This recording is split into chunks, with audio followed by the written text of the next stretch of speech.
샬롬, 귀한 새벽 기도의 자리에 함께 하신 여러분을 주님의 이름으로 축복합니다. 저는 지금 2025년 청소년 코스타 현장에 있습니다. 우리 정의한 선교사님과 조혜경 부장님, 그리고 곽기현 교사와 이주연 자매가 교사로 섬기며 우리의 청소년부 14명의 아이들이 전체 491명의 대회 참가자들과 함께 은혜로운 천국의 즐거움을 누리고 있습니다. 청소년 아이들이 저마다의 입장에서 영적인 갈망을 느끼며 앞에서 진행하는 강사의 인도에 따라 말씀에 집중하고 두 손을 들고 간절히 찬양하고 기도하고 있습니다. 이는 매우 귀한 모습인데 지극히 물질적이고 세속적인 세상 속에서 영적인 즐거움과 가치를 추구한다는 것은 그만큼 세상의 부패함과 더러워짐으로부터 자신을 지켜낼 수 있는 큰 자원을 갖게 되었다는 것을 뜻하기 때문이죠. 어젯밤은 이틀 동안 받은 은혜를 나누는 시간이 있었는데 아이들이 마음에 확연히 깨닫고 변화된 바가 있음을 분명히 느낄 수 있었습니다.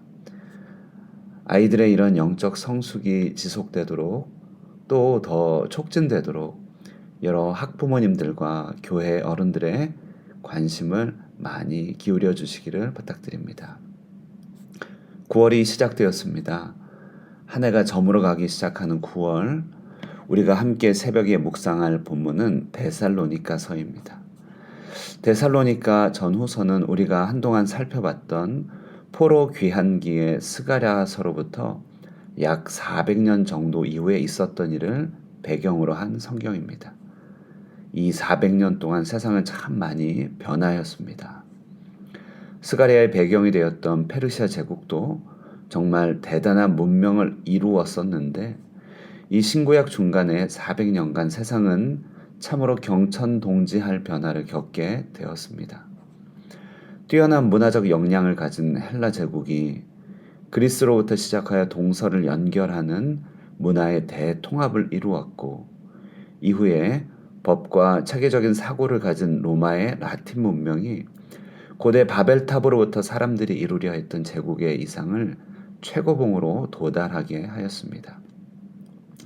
역사의 무대는 이제 티그리스와 유프라데스 강 유역에서부터 시작됐던 고대 근동으로부터 지중해를 중심으로 한 이탈리아 로마로 이동하게 되었죠. 로마의 세계 제패 가운데 이제 각각의 나라는 속주로 전락하든지 로마의 충성을 맹세하고 자치권을 얻게 되는 자유시의 자격을 얻게 되든지 아니면 아예 로마의 직영 도시가 되는 길이 열리게 되었습니다. 우리가 지금 살펴보게 되는 데살로니가는 포카리스웨트의 고장 에게해에 인접해 있는 마게도냐 성의 주요 성읍으로서 자유시, 곧 라틴어로는 시비타스 리베라라고 불리는 지위를 얻게 된 도시입니다. 자유시는 그 이름에서 나타나 있듯 자치권을 얻은 도시국가의 모습을 띠고 있습니다. 그러나 그 자치권을 얻는 대신 로마 황제를 신격화하여 받드는 시민 종교가 자리 잡게 되어 있습니다. 유대교는 로마의 공인 종교로서 데살로니가에서도 물론 허가받은 회당 공동체를 이루며 살고 있었고 그 주변에는 아직 할례를 받지 않았지만 유대교의 신앙에 진지한 관심을 가진 이방인들이 항상 많았는데 사도행전에서는 이들을 하나님을 경외하는 사람들이라는 특정한 용어로 표현합니다. 자, 그런데 이들 유대교 회당 공동체 주변에 하나님을 경외하는 이 이방인들이 사도 바울의 주요 선교 대상이었습니다. 바울은 이들에게 할례나 성전 예배가 없이도 아브라함의 복을 받을 수 있다고 가르치며 할례와 성전은 더 이상 중요한 것이 아니고 단지 상징일 뿐이며 진짜 실체를 만나야 한다고 가르쳤는데 그가 바로 예수 그리스도였던 것이죠. 그런데 이런 바울의 가르침은 양방향의 공격을 받기 십상이었습니다. 먼저는 유대인들이었습니다. 이는 유대인들이 자신들의 영적 자산이라고 생각한 이들 경건한 이방인들이 바울의 가르침을 따라 영적 자유를 누리는 것에 대해서 크게 분노하고 대적했습니다. 또 한편으로는 자유 시민들이었는데 이들은 시의 자치권을 얻기 위해 스스로 채택한 황제 숭배의 문화 속에서 예수 그리스도가 주님이시고 왕이시라는 주장을 반역적인 시도로 보았던 것입니다. 이러한 이유로 바울은 데살로니가 지역에서 단 3주 만에 사역을 하고 쫓겨나듯 도망치며 그 성읍을 떠날 수밖에 없었는데 이 떠나감이 바울에게는 마음의 큰 짐과 고통이 되었던 것입니다.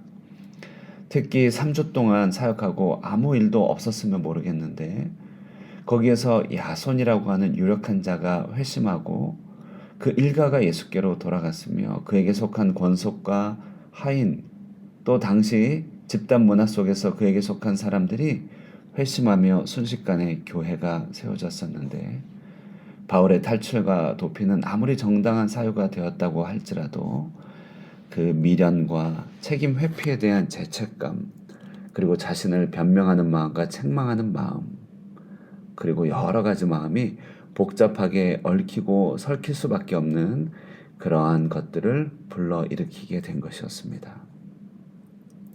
바울은 이후 다음 코스로 정한 아테네에서 당대 이론들과 철학 경합을 벌이기도 하였지만 별다른 열매를 맛보지 못한 채 고린도에 도착하였고 고린도 지역의 문란함과 교만함 속에서 사역의 한계를 느끼며 마음이 약해져 있었는데 아마 데살로니가에서의 3주 만의 추방과도 같은 탈출의 경험은 그에게 또 다른 마음의 큰 짐이 되기도 했었을 것입니다. 이 같은 상황 속에서 데살로니가서는 바울이 참다 못하여 안부를 확인하기 위해 디모데를 데살로니가에 보내 안부를 살피게 하였고 이때 디모데가 그 데살로니가의 뜻밖의 성장과 견고함의 소식을 전하게 됨을 듣게 됨으로 쓰게 된 서신서입니다. 그때 그 마음의 기쁨과 감동이 1장 8절에 잘 등장하고 있는데요. 주의 말씀이 너희에게로부터 마게도냐와 아가야에만 들릴 뿐 아니라 하나님을 향하는 너희 믿음의 소문이 각처에 퍼졌으므로 우리는 아무 말도 할 것이 없노라 라고 말하고 있죠. 또한 3장 8절에도 이렇게 말하고 있습니다. 그러므로 너희가 주 안에 굳게 선즉 우리가 이제는 살리라. 바울은 죄를 지은 것도 아니고 불가피한 선택이었지만 마치 부모로서 책임을 다하지 못한 것 같은 무거운 마음, 또 신생한 교회가 과연 잘 서 있을 것인가에 대한 불안한 마음, 그리고 짧은 기간이었지만 영적인 깊은 교제로 인해 정이 들어 보고 싶은 마음 위에 들려지게 된 이 기쁜 소식은 사도 바울로 하여금 말 그대로 살았다 할 만큼의 큰 안도와 감사의 제목이 되었던 것입니다. 사도 바울은 이런 시간을 겪어가면서 무엇보다도 하나님의 주권에 대한 실제적인 체험을 하게 되었을 것입니다. 내가 없어도 되는구나 라고 하는 어떤 충격과 또 해방감. 아마 바울은 자신이 부름받은 사도로서 모든 것을 다 잘해야 한다는 무거운 책임이 있었을 것입니다. 또 자기만큼 이 일을 잘할 수 있는 사람이 없다는 자신감과 프라이드가 있었을 것이겠죠. 그러나 불가피 3주 만에 떠나야 했던 경험은 이 모든 생각을 무너뜨렸고 하나님의 일에 있어서 자신은 아무것도 아니고 심지어 없어도 된다는 영적인 현실을 깨닫게 되었을 것입니다. 그것은 한편으로는 마음을 서늘하게 하는 서운함도 될 수 있었겠지만 그러나 진지한 해방감도 주었을 것입니다. 거기다가 일이 안 되고 막히고 거절되는 이유는 다 하나님의 계획이 있고 이유가 있다는 사실도 분명히 깨닫게 되었을 것입니다. 이처럼 예상치 못한 좌절들, 능력의 한계에 부딪혀 앞으로 나아가지 못하는 답답함들은 상당한 조급함과 좌절감을 주겠지만 도리어 일이 안 되는 것이 일을 더 되게 한다는 그런 역설적인 진리를 알게 되는 기회가 되었던 것이죠. 저는 이번 코스타를 준비하면서도 비슷한 경험을 하게 되었습니다. 코스타의 운영 본부에 협의회 임원으로 참여하면서 준비 과정에 있어서 많은 어려움과 부침들을 경험하곤 하였습니다. 꼭 저뿐 아니라 많은 준비위원들이 역량이나 한계를 느끼기도 하였고, 또 관계의 갈등이나 예상치 못한 충돌도 생기는 등 적지 않은 어려움도 있었습니다. 그래서 충분한 뜨거움으로 준비하지 못한 것에 대한 안타까움이나 무거움도 느껴졌던 그런 시간이었습니다. 그러나 결과는 정말 예상 밖이었습니다. 아이들은 무언가를 느끼고 발견했습니다. 그리고 자신들이 느낄 수 있는 은혜의 경험의 최고치를 경험했다고 말하고 있습니다. 제가 현장에서 느끼기에도 그것이 과장이 아니라 정말 무언가 큰 은혜가 전달되었다는 것을 알 수 있었습니다. 하나님이 하시는구나. 아이들이 받을 은혜의 분깃은 하나님이 별도로 지켜주시는구나 깨닫게 되는 시간이었습니다. 혹 여러분의 삶이 바울과 같이 무거운 책임감 속에서 좌절과 실패와 같이 느껴지는 한계들을 경험하셨던 적을 통과한 적이 있습니까? 자신의 부족을 안타까워하며 더 잘했어야 한다는 채찍질을 여전히 행하고 계시고 있지는 않나요? 그렇다면 여러분 오늘 말씀을 통하여 하나님의 주권을 기억해 보시면 어떻겠습니까? 하나님은 당신의 온전한 사랑 가운데서 우리 스스로도 우리의 한계를 인정케 하시고 또 우리를 해방케 하시기를 원하십니다.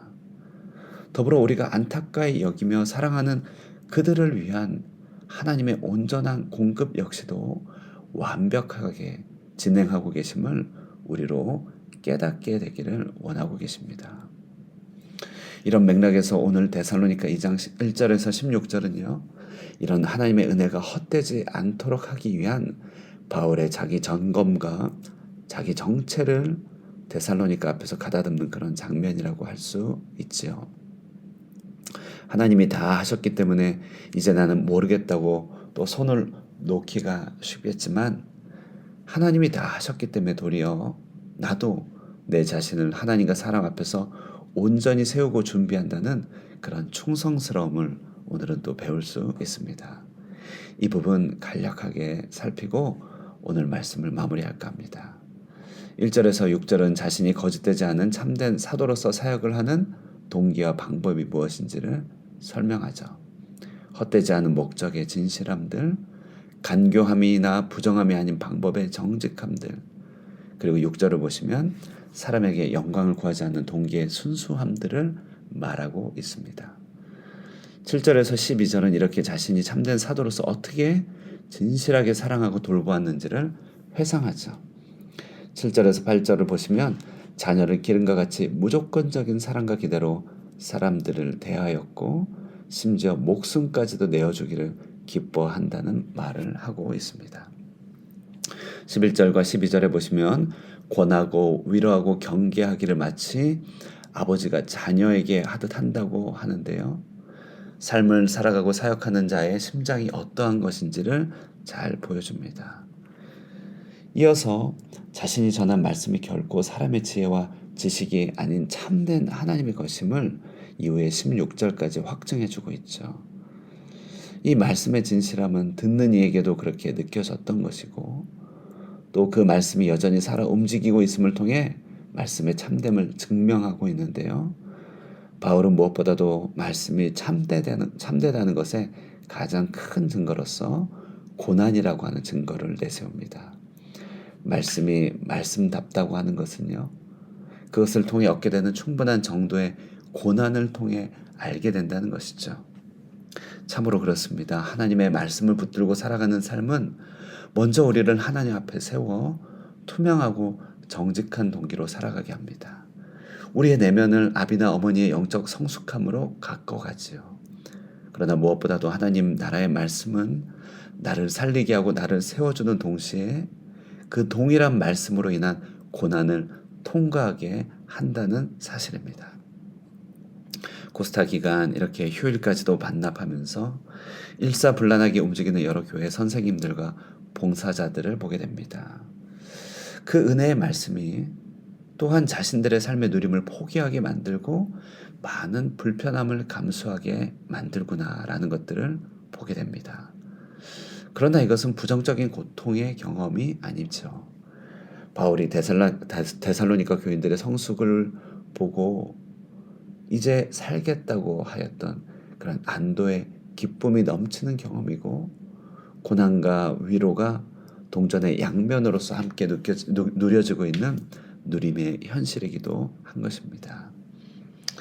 여러분, 하나님의 주권적 사랑과 진리의 말씀은 이처럼 우리의 내면을 중심으로부터 변화시켜 놓음을 알게 됩니다.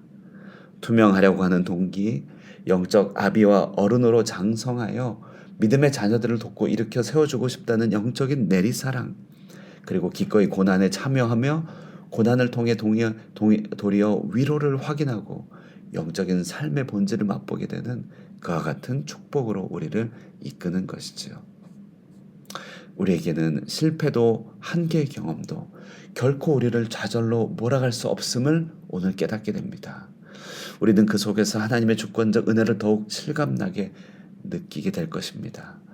그 은혜 속에서 우리는 우리의 내면을 갈고 닦으며 하나님 앞에 거짓없고 진실한 사람으로 스스로를 연단시켜 갈 것입니다.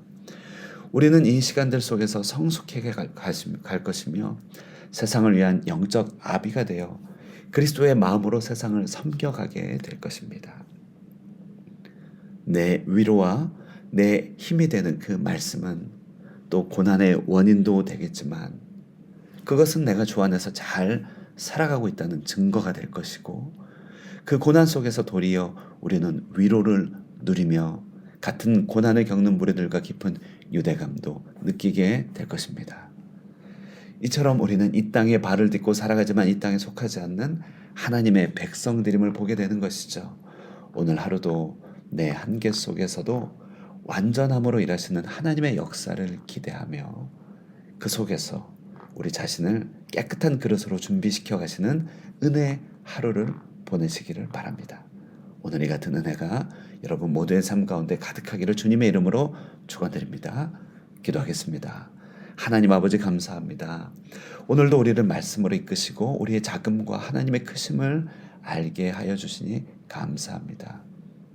내 자신이 모든 것이 되려 하려는 인생의 통제권을 내려놓게 하시고 오직 모든 것을 온전하게 이끄시는 하나님의 주권만을 높이게 하옵소서.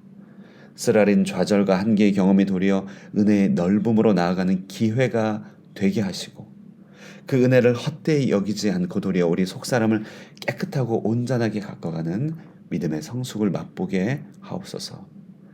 말씀으로 인하여 위로와 고난을 더불어 누리며 그리스도와 여러 성도들의 고난의 행렬에 동참케 하여 주시고, 이로 인하여 우리가 과연 이 땅에 속한 자가 아닌 하늘에 속한 자임을 깨닫게 하여 주시옵소서.